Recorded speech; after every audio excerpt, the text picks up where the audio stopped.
Bismillahirrahmanirrahim. Assalamualaikum warahmatullahi wabarakatuh. Yang saya hormati rekan-rekan unsur musyawarah pimpinan daerah yang hadir pada malam hari ini.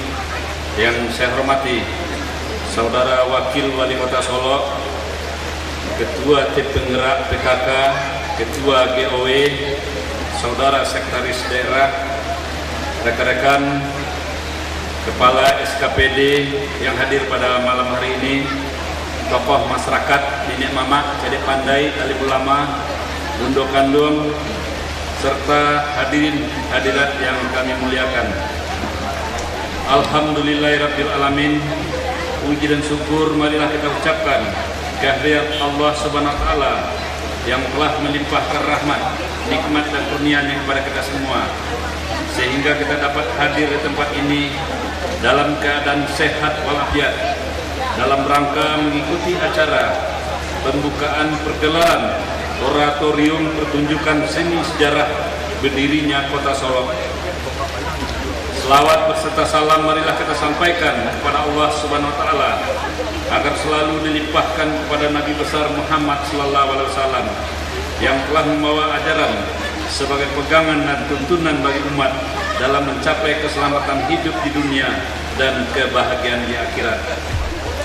Bapak, Ibu, para hadirin hadirat undangan yang berbahagia, kehadiran kita bersama di sini sebagaimana tema kegiatan oratorium pertunjukan seni mengenang sejarah berdirinya Kota Solo pada tanggal 16 Desember 1970 atau 41 tahun yang lalu.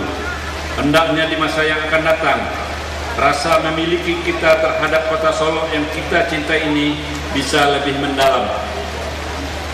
Sebagaimana dilaporkan Ketua Pelaksana tadi, bahwa pergelaran oratorium pertunjukan seni merupakan langkah konkret kita sebagai masyarakat untuk mempertahankan nilai-nilai historis dan filosofi, di mana masyarakat Kota Solo, yakninya orang-orang tua kita, dengan segala daya upaya yang ada berusaha mewariskan kepada generasi muda sebuah tatanan kehidupan yang lebih baik dan lebih maju.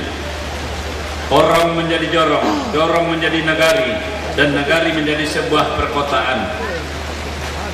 Terwujudnya sebuah negari menjadi kota tentu tidak cukup ditandai dengan adanya dokumen berupa Undang-Undang Nomor 8 Tahun 1956 tentang pembentukan daerah kota kecil Solo serta dokumen lainnya. Setiap tahun dalam kehidupan perkotaan kita kenang dalam bentuk peringatan Hari Ulang Tahun Kota Solo, dan setiap tahunnya pula kita tertantang bagaimana kita mewarnai peringatan Hari Ulang Tahun Kota Solo ini menjadi sebuah kegiatan yang bermakna dan berdaya guna. Upaya mendayagunakan kegiatan peringatan Hari Ulang Tahun Kota Solo ini melalui kerja keras dan insan seni dan budaya Kota Solo di bawah bimbingan Dinas Pemuda, Olahraga, Kebudayaan dan Pariwisata ditampilkan sebuah pergelaran seni dalam bentuk oratorium pertunjukan seni teater, drama dan tari. Atas kerja keras insan seni dan budaya serta didukung seluruh stakeholder, akhirnya pertunjukan ini dapat terwujud. Diharapkan juga kiranya akan muncul pribadi-pribadi nan luhur yang menunjukkan ciri khas orang Minangkabau, khususnya menunjukkan ciri khas kita selaku orang Solo, anak nagari Solo, Aka Solo Budi Selayo, serta meningkatkan pengalaman seni adat yang selama ini tetap kita banggakan sebagai masyarakat yang beradat dan beragama. Dengan falsafah adat pesandi syarat, syarat pesandikan kita bulat, syarat mengatur, adat memakai. Bapak, Ibu, para hadirin yang berbahagia, selanjutnya kepada panitia yang telah bekerja dengan sungguh-sungguh dalam menyelenggarakan kegiatan ini, saya ucapkan terima kasih. Kepala Dinas Pemuda, Olahraga, Kebudayaan dan Pariwisata Kota Solo, Sutradara Henry JB SSN MH, penulis naskah Edi Suwisno SSN MSN, komposer Indra Jaya SSN MSN, koreografer Wardi Metro SSN MSN, Penata rias dan busana Desdilar SSN dan Omki Irawan, didukung oleh 50 orang pemain, penari, pemusik, dan aktor yang terdiri dari pelajar SLTA sekota Solo bekerja sama dengan mahasiswa ISI Padang Panjang. Hadirin, selamat menyaksikan.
Terbentanglah danau yang merapat di sepanjang jalan berkelok dan perbukitan.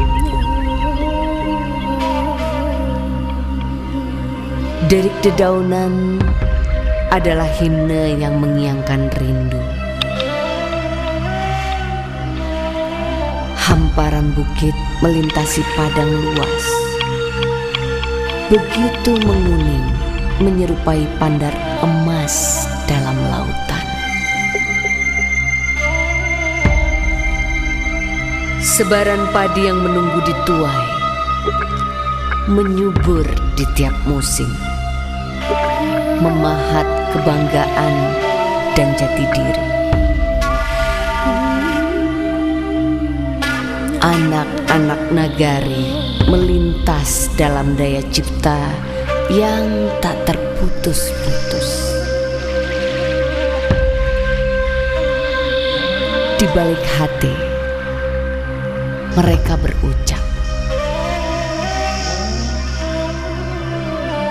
Di untayan padi yang menguning, kami akan mengikuti jejaknya. Berhikmahlah pada pertumbuhannya, agar di saat makin berisi, kami menjadi terlatih untuk biasa menunduk. Inilah tanah harapan yang tergugah lewat nasihat peristiwa, yang mematang lewat butiran sejarah. Sebab dalam tinta emasnya tertuang pelajaran panjang menuju puncak-puncak kejayaan. Inilah butir hikmah sebuah perjalanan dan doa dari sebuah kota penuh harapan yang bernama Solo.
Bertepatan tahun 1946. Dalam terik siang hari yang memanggang, maka bertatap mukalah para penghulu, cerdik cendekia dan alim ulama. Para pemuka nagari Solo hadir dalam duduk sehamparan tagak sapa mata. Tersebutlah diantaranya NHT Datuk Bandaru Hitam, A Datuk Bandaru Sati, Lahar Sahih Putiah, Marah Adin Datuk Penghulu Sati, Dr. A Darwis Datuk Batu Basa, Sultan Harun Datuk Batuah, Lamika Saidi, dan putra-putra Solo yang lain. Mereka khusyuk dalam suruh, menjawab perguliran waktu yang terasa gencar menggambarkan perubahan, menyandang semangat agar tak surut ke belakang, lalu memulainya dengan menegakkan kepala demi menantang masa depan. Mereka adalah anak nagari yang terpilih, yang sigap menyatukan pendapat, menggapai itikad yang seia sekata bahwa Solo sudah saatnya berbenah dari masa lalu, menyingkap kemajuan zaman agar sepadan dengan kota besar di wilayah lain. Assalamualaikum warahmatullahi wabarakatuh. Manolah sagalo niniak mama alim ulama cadiak pandai cukui rombongan kasadonyo. Rumah gadang bariba pintu nak tarang sampai ke dalam halamannya tumpak batumpak. Ditakutkan kapalonan satu dihujamkan lutuinan duo. Maaf jorila nan diminta. Hai!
Sudah saatnya kita harus membuktikan bahwa kota kita telah setara dengan Padang, Medan, Palembang, bahkan Jakarta. Tidakkah kita pertimbangkan kebesaran leluhur? Bukankah kekuatan nagari adalah penyangga adat? Nagari Solo, sebutan itu lahir dari jerih payah dan akal budi yang begitu panjang dan berat. Penamaan dan tatanan baru tidak dengan sendirinya menghilangkan kebesaran yang telah dicapai. Apalagi ikatan adat yang sama-sama harus kita junjung tinggi. Ini adalah peneguhan bahwa kita selalu terbuka pada perubahan. Tapi kota bukan sekedar penamaan, Angku. Nagari juga bukan sekedar nama. Ia mengisyaratkan watak kita yang khas dan penuh kepribadian. Nagari adalah irama dan sumber hidup. Apakah kita akan meleburnya begitu saja? Lagi pula, bukankah cita-cita menjadi kota tidak semudah menggapai impian pada gemerlap? Jangan-jangan saudara-saudara ini telah terpukau pada kemegahan yang kosong. Oh, jadi Angku memandang tatanan baru hanya jelaga untuk memperturutkan ambisi kemegahan, begitu? Kenapa? Kenapa kita justru memandang dengan penglihatan kuda seperti itu? Bukan begitu, Sana. Kami takut. Tanpa sadar kita telah terjebak dalam sikap yang latah. Cobalah kalian simak. Solo mungkin terlalu gemerlap untuk disamakan dengan desa.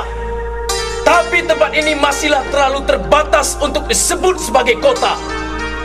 Tanpa pertimbangan panjang, kita bisa terperosok dalam keputusan yang babi buta. Angku sekalian, kegamangan itu karena kita takut pada bayangan kita sendiri. Kita tidak pernah memiliki niat untuk mengurangi, apalagi meleburkan nilai-nilai adat. Adat dan keluhuran kita akan abadi. Keterbukaan kita ini adalah pembuktian bahwa adat kita akan tetap subur dan bersahaja dalam jatuh bangunnya waktu. Yakinlah angku sekalian, di tengah kemajuan, adat kita akan tetap berkibar, tak lekang oleh panas, tak lapuk oleh hujan. Lagi pula, keinginan ini lahir dari kaidah fikih bahwa kita tak perlu mempersulit yang mudah, tapi justru harus berikhtiar untuk mempermudah yang sulit. Saya tak hendak mengatakan masa kemarin masa yang sulit, tapi insya Allah perubahan menuju kota akan semakin mempermudah segala sesuatu yang telah mudah. Dan kemudahan-kemudahan itulah yang kelak akan membuat kita terserabut dari akar. Semuanya tak akan terkendali.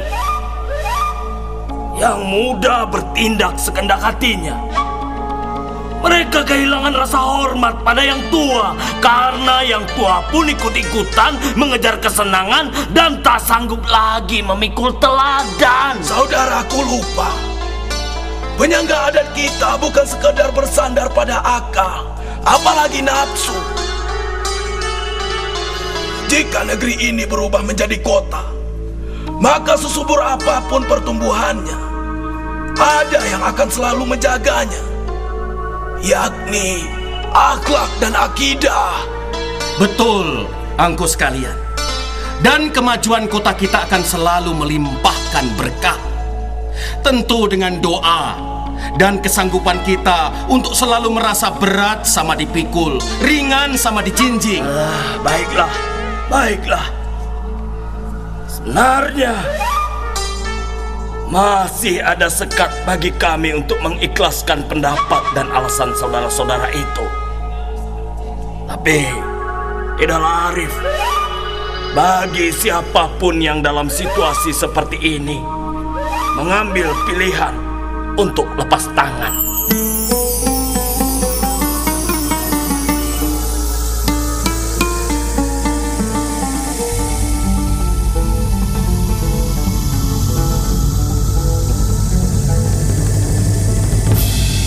Begitulah, terik siang mulai luruh dalam rona ufuk. Setiap jiwa menyandarkan cita-cita pada kata sepakat. Dukungan pun menyebar pada setiap persukuan.